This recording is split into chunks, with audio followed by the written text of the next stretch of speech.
ఒకసారి ఏమైందంటే, ఒక రైతు భూమిలో బలంగా బోరు వేయటానికి, బలమైనటువంటి భూమి, ఆ భూమిలో బోరు వేయటానికి 200 అడుగులు బోరు వేశాడట రైతు. నీరు రాలేదు. నీరు కొరకు ఆశపడి వేశాడు బోరు, నీరు రాలేదు. రాకపోతే కొన్నాళ్ళకి మరలా దాన్ని తీపిచ్చేశాడు. మరలా ఇంకొంచెం 50 అడుగులు పెంచితే బాగుంటుందని తనకు ఒక ఆశ. ఏంటి ఆశ అంటే, ఆ రైతుకి ఆశ ఏంటంటే, నా భూమిలో నీరు పెడితే ఆ నీరు ద్వారా నా యొక్క పంట అంతా పండుతుంది. ఈ పంట అంతా పండితే నేను తినగలను, నా బిడ్డలు తినగలరు, నా చుట్టూ వారు అందరూ తినగలరు, సంతోషంగా ఉండగలమన్నది ఆ యొక్క రైతుకు ఆశ. ఆశతో పాటు 250 అడుగులు వేశాడు. ఎక్కడ నీరు చుక్క రాలేదు. నేను ఆశ కలిగి ఉండిపోయాడు. ఎందుకు నేను ఇంత కష్టపడుతున్నాను, నీరు రావట్లేదు అనుకున్నాడు. మరొకసారి ప్రయత్నం చేద్దాం అనుకున్నాడు. ప్రయత్నం చేశాడు. చేసి 450 అడుగుల లోతు నీరు భూమిని తవ్వించాడు. తవ్వించినటువంటి వ్యక్తి అప్పటికి కూడా నీరు రాలే. అప్పుడు మరలా ఎవరో చెప్పారు, రేపు ఇంకొక 150 అడుగులు వేద్దాం, ఇంకొక 150 అడుగుల లోతులోకి నీరు వేస్తే, బోరు వేస్తే నీరు వస్తుంది, తద్వారా పంట అంతా పండుతుంది అని చెప్పి అన్నప్పుడు తన జీవితంలో ఒక ఆశ కలిగింది. ఇంత చేశాను కదా, ఇంకొక 150 అడుగులు వేసుకుంటే తప్పేముందని ఆశతో మొత్తం మీద చేద్దామని, రేపటి దినాన చేద్దామన్నారు. రేపటి దినాన్ని చేద్దామని సరే అని చెప్పి ఇండ్ల దగ్గర ఉన్నటువంటి పిల్లలు ఆడుకుంటూ ఉన్నారు, ఏడుస్తూ ఉన్నారని, నడండి పొలం వెళ్దాం కొంచెం చూసుకుందామని. వాస్తవానికి రైతులందరూ కూడా పొలాల్లో వెళ్ళి కుటుంబ సమేతంగా వెళ్ళి ఆ పంటలన్నీ చూసుకుంటూ ఉంటారు. కాపలా కాస్తున్న వాళ్ళు కూడా ఆ పొలాల్లోకి వెళ్ళి అన్నీ చూసుకుంటూ ఉంటారు. వాళ్ళ కాళ్ళల్లో ముళ్ళు గుచ్చుకుంటూ ఉంటాయి, ఇబ్బందులు ఎదురవుతూ ఉంటాయి. అయినప్పటికీ ఆయన్నింటిని భరించుకుంటూ ఉంటారు. అలాగే బిడ్డలందరితో కలిసి వెళ్ళి భార్య భర్తలిద్దరూ పని చేసుకుంటూ ఉన్నారు. ఈలోపు భార్య, నేను ఇంటికి వెళ్ళి వంట చేస్తానండి అని చెప్పింది. భార్య ఇంటికి పోయింది. భర్త, సరే నేను పిల్లల్ని తీసుకుని వెనకాల వస్తానులే, నువ్వు ముందుగానే పో అన్నాడు. ఈయన సరే అని చెప్పి ఇతను ఏదో లోపల ఆ షెడ్లో పని చేసుకుంటూ ఉన్నాడు. ఆ పాకలో పని చేస్తున్నటువంటి సమయంలో చిన్న పిల్లలు ఉన్నారు. ఒకడికి 6 సంవత్సరాలు, ఒకరికి 3 సంవత్సరాలు. ఇద్దరు ఆడుకుంటున్నారు కదా అని ఆడుకుంటారా అన్నారు. తండ్రి ఆడుకోమన్నాడు. ఆడుకున్నటువంటి సమయంలో దాంట్లో 3 ఏళ్ల కుర్రాడు, ఈ 6 ఏళ్ల కుర్రాడు ఇంట్లో ఆడుకుంటున్నట్లు, గదిలో ఆడుకుంటున్నట్లు ఆడుకుంటున్నారు. ఎలాగంటే మంచం కింద దాక్కుని కనిపించిన తర్వాత బావన్నట్టు ఆటలు ఆడుకుంటున్నాం అన్నారు. అదే రీతిగా ఇక్కడ కూడా చెట్టు చుట్టూ ఆడతాం. చిన్నపిల్లోడు ఏం చేశాడంటే, అన్న దూరంగా వెళ్ళరే, నువ్వు దాక్కో, నేను వెతుకుతానన్నాడు. సరే అని వీడి ఇందాక నుంచి అన్నీ దాక్కున్నాను కదా, ఇక్కడ కొంచెం దూరంగా వెళ్ళాలని కొంచెం దూరం వెళ్ళాడు. దూరం వెళ్ళేసరికి అక్కడ ఏదో కప్పు ఉంది. ఏంటి కప్పు ఉందని చెప్పి ఇలా తీశాడు. తీయగానే గొయ్యి కనిపించింది. గొయ్యి కనిపించి వీడు అనుకున్నాడు, చిన్నపిల్లాడు కదా, మన ఇంటి దగ్గర కూడా అప్పుడప్పుడు అన్నీ కప్పెట్టుకుంటా ఉంటాను కదా, దాక్కుంటాను కదా అని చెప్పి దాంట్లో దిగి దాక్కుంటే నా అన్న కనిపెట్టలేడు కదా అనుకుని దాంట్లో దిగటానికి అడుగు వేశాడు. అడుగు వేయగానే లోపలికి జారిపోయాడు. జారిపోగానే ఇంచుమించు 450 అడుగుల లోతులోకి వెళ్ళిపోయాడు. వెళ్ళిపోయిన తర్వాత అన్న వచ్చాడు. తమ్ముడు ఎక్కడని వెతుకుతున్నాడు. అడికి అర్థమైంది దీంట్లోనే పడిపోయి ఉంటాడని. ఎందుకంటే ఆ కాలు దగ్గర చూశాడు. కానీ వీడు దిగుదామనుకున్నాడు, వాడికి తెలియదు, చిన్న వయసు. అలా చూసేసరికి తమ్ముడు లోపలికి వెళ్ళిపోయాడేమో అని భయం వేసింది. ఇది చాలా పెద్దగా ఉంది అని భయం వేసింది. అప్పుడు వెంటనే పరుగున వెళ్ళాడు తండ్రి దగ్గరికి వెళ్ళి అంటున్నాడు, నాన్న తమ్ముడు కనిపించట్లేదు, తమ్ముడు ఏమైపోయాడో తెలియట్లేదు అనంటే, ఏమైందా, ఏం చేస్తావంటే, నేను ఇలా వచ్చాను, ఇలా ఆడుకుంటున్నావు, తమ్ముడు ఇక్కడ కనిపించట్లేదు, ఇక్కడ దాకా వచ్చాను, ఇక్కడ ఇది తీసుంది, లోపల ఏం జరుగుతుందో నాకేం తెలియట్లేదు డాడీ అన్నప్పుడు వాడు పరుగున వచ్చి వెంటనే తండ్రి అర్థం చేసుకున్నాడు, నా కొడుకు దీంట్లో పడిపోయాడు, చిన్న కొడుకు దీంట్లో పడిపోయాడు, దీంట్లో ఉండిపోయాడు. ఇప్పుడు ఎలాగా అనుకున్నాడు, తనను బ్రతికించుకోవాలన్న ఒక తపన, ఆలోచన, ఆవేశం ఆ తండ్రిలో ఉంది. పరుగున వెళ్ళాడు. ఆ గ్రామ సర్పంచ్ దగ్గరికి వెళ్ళాడు. సర్పంచ్తో అంటున్నాడు, అయ్యా నా కుమారుడు పోరి బావిలో పడిపోయాడయ్యా, నా కుమారుడిని ఎలాగైనా బ్రతికించండి అయ్యా అన్నాడు. అప్పుడు వెంటనే ఆ యొక్క గ్రామ సర్పంచ్ కొంతమంది బిడ్డలను తీసుకుని ఆ యొక్క ప్రాంతానికి వచ్చాడు. ప్రాంతాలకు వచ్చి ఏం చేద్దాం, ఎలా చేద్దామని అనుకున్నారు. అనుకున్న తర్వాత ఆ గొయ్యని తీయడానికి ప్రయత్నం చేస్తుంటే వాళ్ళు అవడం లేదు. అప్పుడు వెంటనే ఈ సమాచారాన్ని కాస్త ఆటోమేటిక్గా కొంతమంది నుంచి కొంతమందికి అలా తెలిసింది. అప్పుడే వెళ్ళినటువంటి తల్లికి తెలిసింది. తల్లి గుండెలు పగిలికుంటూ ఏడ్చుకుంటూ అక్కడికి వచ్చింది. అయ్యో నా కొడుకు పడిపోయాడని రోధిస్తూ ఉంది, ఏడుస్తూ ఉంది, కన్నీళ్లు కారుస్తూ ఉంది. ఈ వార్త మండలంలో ప్రజలందరికీ తెలిసింది. మండలం నుంచి జిల్లాకి వెళ్ళిపోయింది. జిల్లాకి వెళ్ళిన తర్వాత జిల్లా కలెక్టరు ఇంకా అనేక మంది పెద్దలందరూ వచ్చారు. ఎలాగైనా సరే ఆ బిడ్డను రక్షించాలని ప్రయత్నం చేయాలని.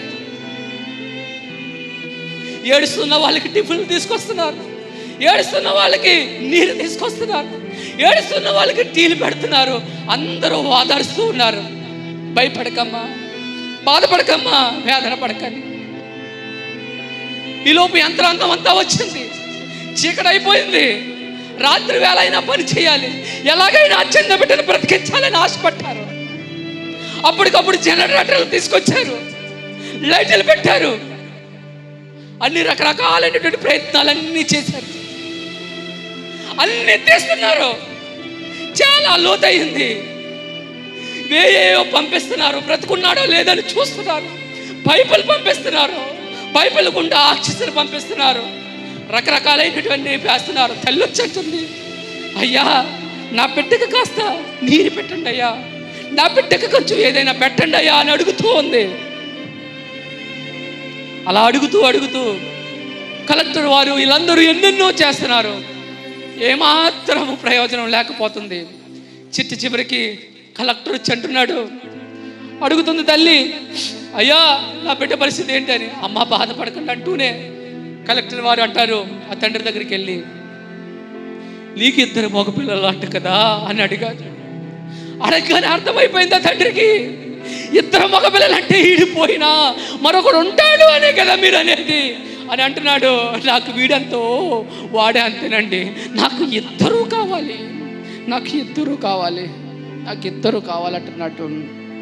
అప్పుడు అంటున్నాడు, మా ప్రయత్నం మేము చేసాం, ఇంకేం చేయలేమని బయటికి తీసేసరికి శవం వచ్చింది. బయటికి చనిపోయినటువంటి 3 సంవత్సరాల కుర్రోడు వస్తే అప్పుడు దాకా తిండి పెట్టిన వాళ్ళందరూ ఏడ్చారు, అప్పుడు దాకా నీరిచ్చిన వాళ్ళు ఏడ్చారు, కుటుంబం అంతా ఏడ్చింది, కలెక్టర్ కూడా ఏడ్చాడు. ఎందుకో తెలుసా? ఒక వ్యక్తిని బ్రతికించడానికి, ఒక మనిషిని బ్రతికించడానికి, ఒక బిడ్డను బ్రతికించడం కొరకు ఎంత సమయం కేటాయించారో తెలుసా? 3 రాత్రింపగలు అక్కడే కూర్చున్నారు, 3 రాత్రింపగలు ఏడ్చారు, అనేకమైనటువంటి ప్రయత్నాలు చేశారు, అనేక లక్షలు ఖర్చు పెట్టారు. రైతు అంటాడు, నా యొక్క సమస్తాన్ని అమ్మేయండి అంటాడు. ఆ తండ్రి అంటాడు, అన్ని తీసేసుకోండి, నా బిడ్డను బ్రతికించండి చాలు అంటాడు. తనకు ఆశ ఏంటో తెలుసా? ఎలాగైనా సరే నా బిడ్డ బ్రతికితే చాలని ఆశ, ఎలాగైనా నా బిడ్డ బ్రతుకుంటే చాలు అనేది ఒక ఆశ. కానీ బ్రతికించలేకపోయారు. అందరూ ఏడుస్తున్నారు, ఏం చేయలేకపోయారు. డబ్బిస్తే ఆదరించేది కాదు, ప్రేమ ఇప్పుడు లేదు, బిడ్డ లేడు, అన్నీ లేక ఆ జీవితం అలా ముగిసిపోయింది, అంతటితో అయిపోయింది. అతి ప్రియమైన సోదరి సోదరా, ఈరోజు ఈ విషయాన్ని ఎందుకు చెప్తున్నారో తెలుసా? ఒక్కరు కూడా చనిపోవడం అనేది యేసయ్యకి ఇష్టం లేదండి. మనమందరము కలిసి దేవుని దగ్గర ఉండాలనేది ఆయన ఆశ. మనమందరము ఆయనతో కలిసి ఉండాలన్నదే ఆయన ఆశ. నువ్వు నేను అనవసరంగా చచ్చిపోవటం, నరకానికి వెళ్ళిపోవటం ఆయనకి ఇష్టం లేదు. ఒక వ్యక్తి లోకములో ఉన్న వ్యక్తే ఇంత ప్రయత్నం చేస్తే దేవుడు ఎంతగా ప్రయత్నం చేస్తున్నాడు తెలుసా? నువ్వు వస్తావని, నువ్వు రక్షణ పొందుతావని, నువ్వు బాప్తిసం తీసుకుంటావని, మన జీవితాన్ని విడిచిపెట్టి ఆయన కొరకు బ్రతుకుతామని, ఆయనతో మంచిగా ఉంటామని ఎంతో ఆశపడుతున్నాడు అమ్మా ఆయన, ఎంతో ఇష్టపడుతున్నాడు ఆయన. నువ్వు చనిపోవటం ఇష్టం లేదు ఆయనకి, నువ్వు నరకానికి పోవటం ఇష్టం లేదు, నువ్వు ఆ పాతాళానికి పోవటం ఆయనకి ఇష్టం లేదు. నరకం అనేది సాతాను కొరకు చేయబడింది, నీ కొరకు పరలోక రాజ్యం చేయబడింది. ఆ రాజ్యంలో ఆయన నిన్ను ఉంచుకోవడానికి ఇష్టపడుతూ ఉన్నాడు. అనవసరంగా పోతున్నావా, దూరంగా పోతున్నావా, దేవుని విడిచిపెట్టి పోతున్నావా, ఎక్కడికి పోతున్నావా ఒక్కసారి ఆలోచించుకో. నీ కొరకు ఆయన పరితపించిపోతున్నాడు. నీ సంఘ కాపరి కూడా ఆత్మల రక్షణ కొరకు వేదన చెందుతూ ఉంటాడు. లోకంలో ఉన్న బిడ్డల కొరకే నీవు అంతగా ఆలోచిస్తే పరలోకంలో శాశ్వత కాలం ఉండాలని ఆ దేవుడు నీ మీద ఎంతగా ఆశపడుతున్నాడు ఒకసారి ఆలోచించు. తలల వంచండి, కళ్ళు మూసుకొని ప్రార్థించేద్దాం. మా దేవా, మా ప్రభువా, నీ కొందరాలయ్యా నాయనా. మా ఆశలేంటో మాకు తెలుసాయా, మా ఆశలేంటో మాకు తెలుసు, కానీ నీ ఆశని మేము తెలుసుకోలేకపోయామయ్యా. నీ ఆలోచనలు మేము తెలుసుకోలేకపోతున్నాం అయ్యా. నీ ఆలోచన, నీ ఆశ నేను మంచిగా బ్రతకాలని, నేను బాగుండాలని, నేను నీతో మరలా నీ దగ్గరికి రావాలని ఆశ. అయినా నన్ను క్షమించండి అయ్యా, నన్ను క్షమించండి, నన్ను క్షమించండి బాబు. లోకంలో ఎవరు చూపించినటువంటి ప్రేమను నా పైన చూపించి, నా కొరకు ప్రాణం పెట్టి ఒక మోక్ష మార్గాన్ని చూపించి, మోక్ష మార్గాన్ని ప్రసాదించి, నేను నీ దగ్గర ఉండాలని ఆశపడుతున్నావు, నేను నీ దగ్గర ఉండాలని ఇష్టపడుతున్నావు. నీ దగ్గర ఉండే కృపను అనుగ్రహించండి అయ్యా. నీ దగ్గర ఉండే విధంగా నేను బ్రతికే కృపను అనుగ్రహించండి. నా బ్రతుకుని మార్చుకునే కృపను అనుగ్రహించండి. నా బ్రతుకుని నీ చేతిలో పెట్టుకునే కృపను అనుగ్రహించండి.